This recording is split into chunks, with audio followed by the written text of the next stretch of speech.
आणि ही जी कुटीर आहे मा नर्मदा सेवा कुटीर पामाखेडी मधला आश्रम आहे. आम्ही इथून निघतोय. एका सुंदर दिवसाची सुंदर सुरुवात होतीये. नर्मदे हर. मस्त हायवेवरचा रस्ता आहे. पोचलो धर्मेश्वर महादेवला. धर्मराज युधिष्ठिर द्वारा प्राचीन सिद्ध मंदिर स्थापित शिवलिंग हा. चलो सुंदर लिहिलंय. 3 सवारे जगत को सती संत और शूर, 3 बिगाडे जगत को कामी क्रोधी क्रूर.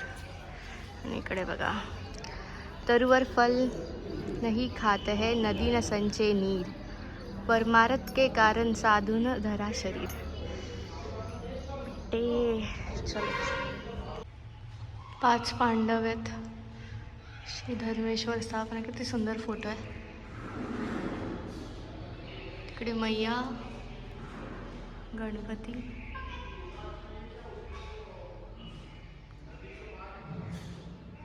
किती सुंदर पिंड आहे. ह्याच्या भोवतीच नागाचा आकार आहे असा.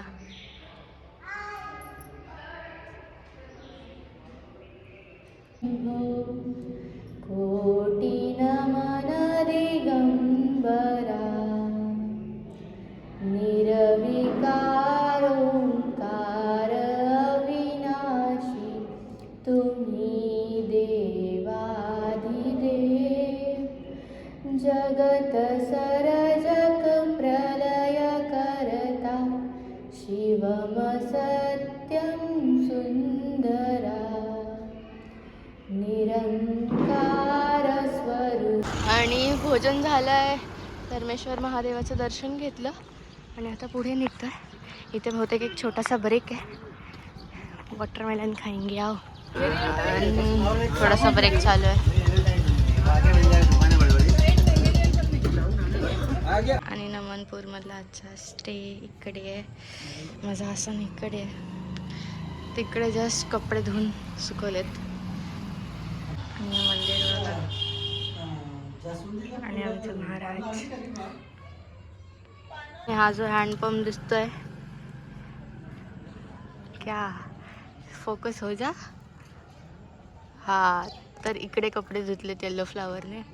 आणि बघा वा इकडे एक महादेवाचं मंदिर आहे. तिथे आता जाऊच. आणि तिकडे बाथरूम वॉशरूम आहे पण इथे एवढी पाण्याची सोय ठीक नाही आहे. आणि हो तेवढंच. नर्मदे हर. 1996 शिव मंदिर. माझा जन्म वर्ष. नर्मदेश्वर महादेव आहेत का हे? एक मिनिट उघड.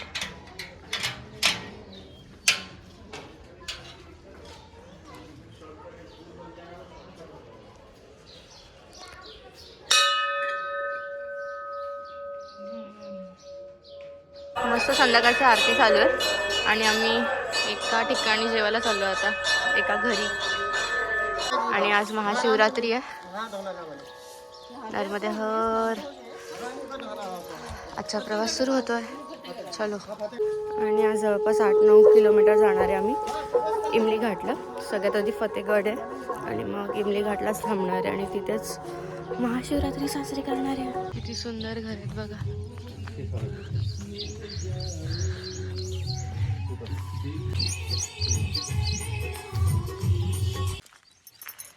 वा किती सुंदर वाटतंय. दोन्ही बाजूनी गव्हाची शेती आहे. सूर्योदय झालाय. नर्मदे हर. पोचलोय टिप्परसला आधी. किती सुंदर मंदिर आहे.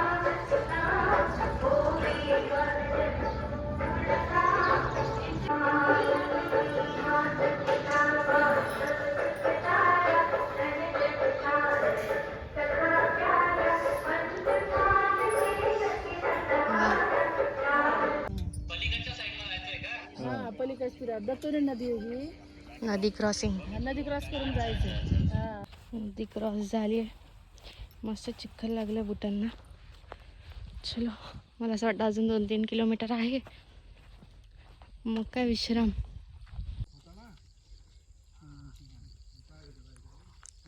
किती मस्त झाड आहे. एक बाजूने शेत आणि बरोबर झाडं. सुंदर रस्ता आहे. नर्मदे हर. कमंडल का मंत्र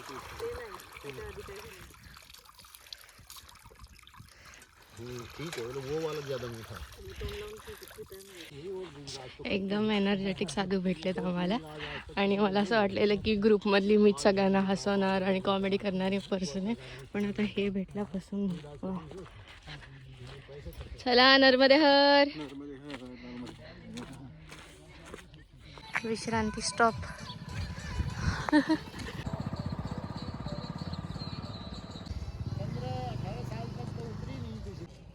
किती सुंदर घर आहे.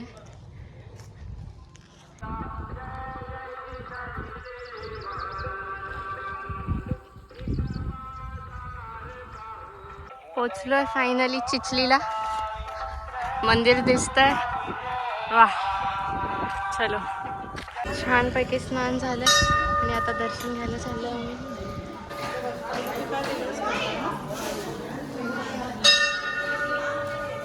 महाशिवरात्री.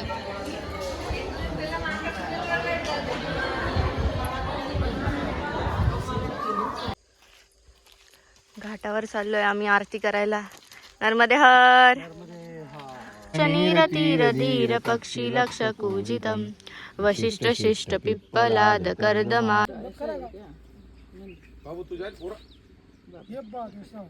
अब देखिए मैया हमारे साथ आ रहे। वाह वाह वाह, कितना अच्छा है. सनसेट झालाय. तुम्हारे दर्शन मात्र से ही व्यक्तियों के बिगड़े हुए काम हो जाएंगे.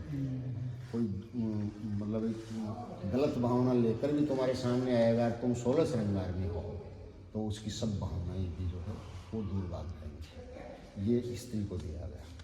पुरुष को ये दिया गया कि जब भी तू कोई काम करेगा तो उसमें आधा हिस्सा तेरे को स्त्री को देना पड़ेगा. मतलब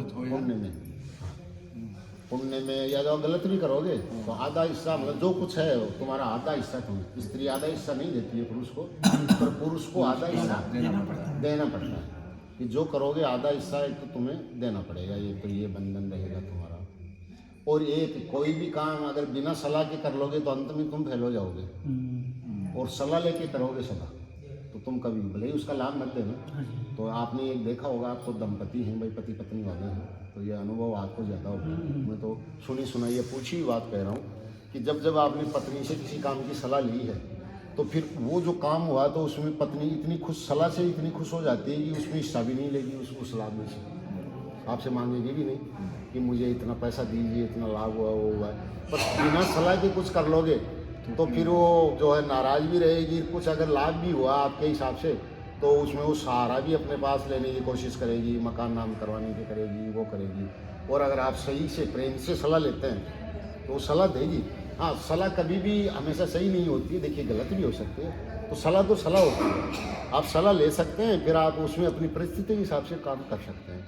तो ये पुरुष को दो चीज़ें दी गई, दो ही बंधन दिए गए. ये दो बंधन पर बड़े कठिन बंधन हैं. और स्त्री को मात्र श्रृंगार करना ये बंधन दिया गया और कुछ भी नहीं. तो जो 16 श्रृंगार में आज भी है वो सर्वसुखी है, वो धर्मपरायण है.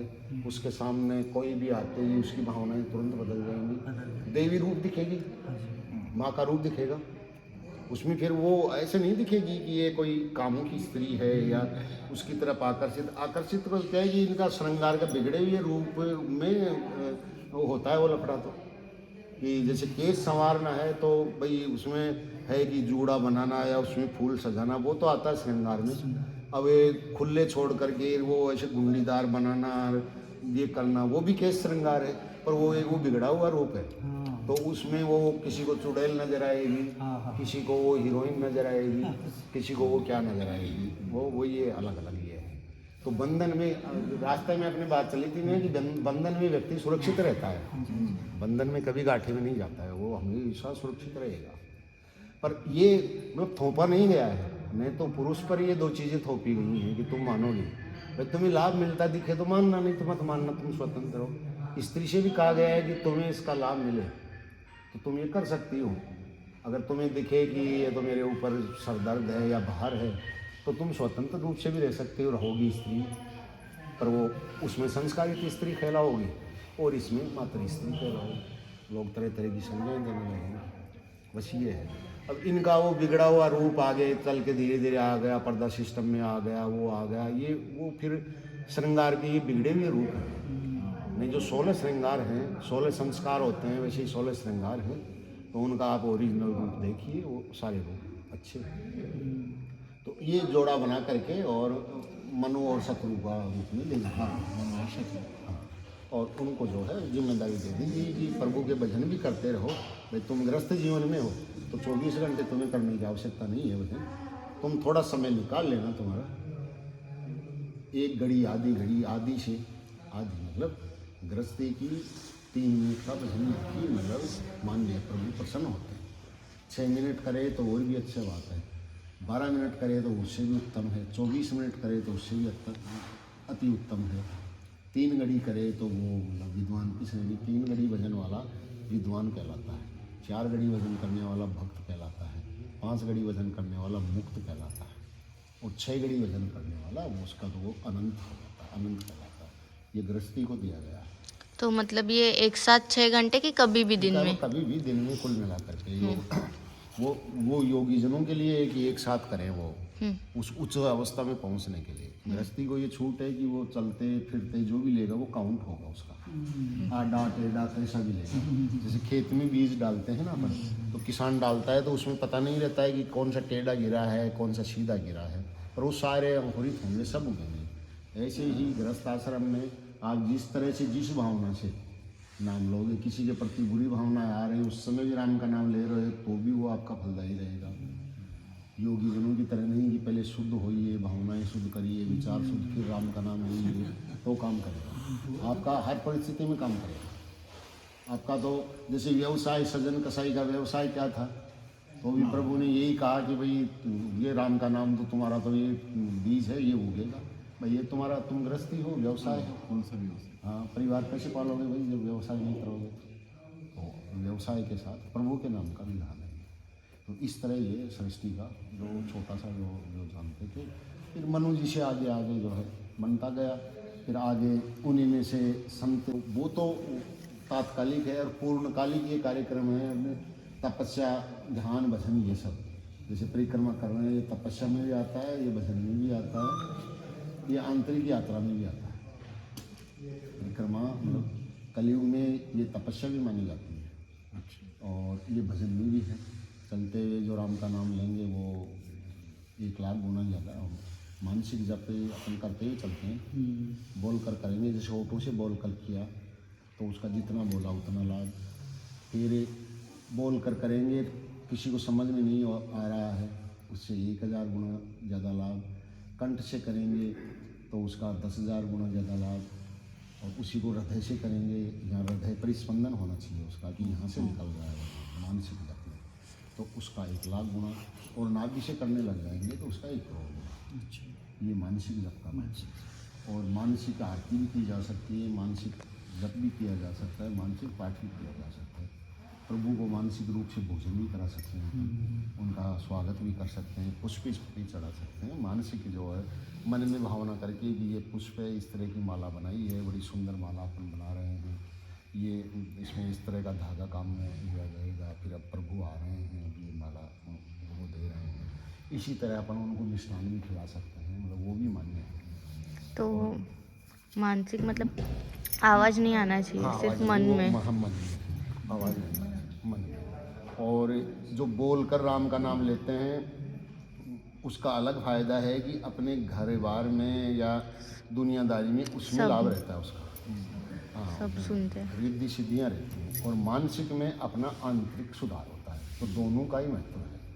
और अभी पंडित जी पूछ रहे थे जैसे ध्यान और वचन का, तो इन दोनों का भी ऐसा ही है। जितना मैं जानता हूँ वो मैं मतलब उतना भाई शास्त्रोक्त विधि से नहीं कह पाऊँगा। भाई कोई कहीं से सुना है, कोई कहीं से, फिर उसमें कुछ आजमाया है, कुछ बिना आजमाया, सब चीज़ें तो आजमा नहीं सकता। पर ध्यान तो सब ने ही आजमाया है, सभी बैठते हैं अपन ध्यान में। तो ध्यान है अपने आंतरिक सुधार के लिए, झाड़ू निकालने के लिए। और भजन है मतलब अपने वो पॉजिटिव मेमोरी में मतलब स्टॉक करने के लिए। तो भजन से बाहरी सुधार और ध्यान से आंतरिक सुधार। अगर अब ध्यान में अपन मानसिक जप करें तो वो सारे लाभ उसी से मिल जाते हैं। पर अगर किसी को शांति मिले, सुख मिले भजन बोलकर करने में, तो वो भी मानने, वो भी करना चाहिए। तो बेसिकली ध्यान करके मतलब मेडिटेशन करके हाँ, सोल का प्योरिटी होता है, वो प्योर होता है, हाँ हाँ, मतलब सोल तो वो pure शुद्ध ही है। होता है। हाँ, वो तो शुद्धि है, पर बट वो जो भी आवरण चढ़ गंदगी रहा है हाँ, वो सब निकल जाती है, वो धुल निकल जाती है। जो उसके आसपास या मन में जो अपन ने इकट्ठा कर रखा है, जो करोड़ों जानकारियाँ, कचरा इकट्ठा कर। जानकारी जब तक ज्ञान नहीं बनता है, वो कचरा ही है। हम्म, भाई किसी ने अपने को बता दिया कि ईश्वर एक है, तो ये जानकारी हुई, पर वो किसी से मार्ग लेकर या कहने वाले अगर मार्ग बता दे, सब ज्ञान ही तो देते हैं, ये जानकारियाँ देते हैं, पर मार्ग तो कोई बताता ही नहीं है। कोई भी कह देगा क्रोध मत करो, और